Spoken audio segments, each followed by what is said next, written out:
Sign up for free Stratfor Intelligence. Simply enter your email address to receive 2 free reports each week.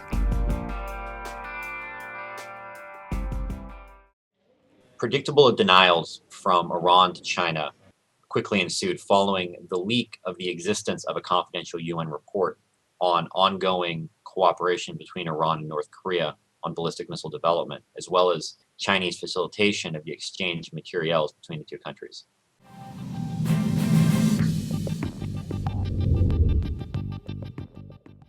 Trilateral cooperation between not just North Korea and Iran, but Pakistan as well, in ballistic missile development, has been long established and long known, as has Chinese facilitation. But it's this trilateral relationship that is the most overt, not in any official sense, but in the simultaneous existence of near identical medium-range ballistic missiles in each country's arsenal. In each case, the longest range operationally fielded missile in the countries. Alternately known as the Shahab-3 to Iran, the Nodong series to North Korea, and the Ghauri to the Pakistanis. These missiles have their roots in Soviet Scud technology. And Soviet Scud technology is really a fairly rudimentary extension of Nazi V-2 technology from World War II. North Korea has been the most successful, earliest, in extending and expanding this technology beyond the intentions of its original designers, using Scud technology as the basis for its earliest attempts at putting a small satellite into orbit. All three countries are heavily invested in improving and expanding their ballistic missile arsenals, both through ongoing efforts to acquire newer technologies and techniques and designs from abroad, as well as domestic innovation, development, and manufacturing. Stratfor's Vice President of Strategic Intelligence, Rodger Baker, will take a closer look at the situation from China's perspective.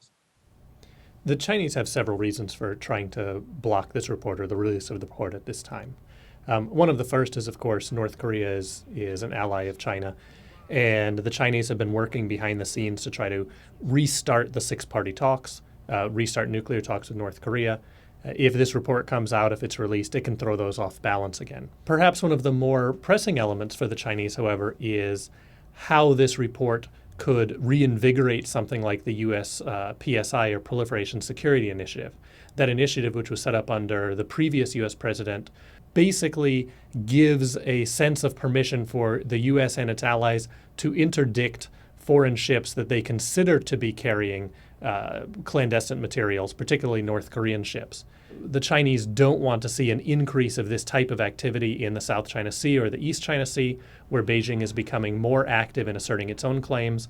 They don't want to see this as a justification for the U.S. to increase its maritime presence there, increase its naval presence in these areas.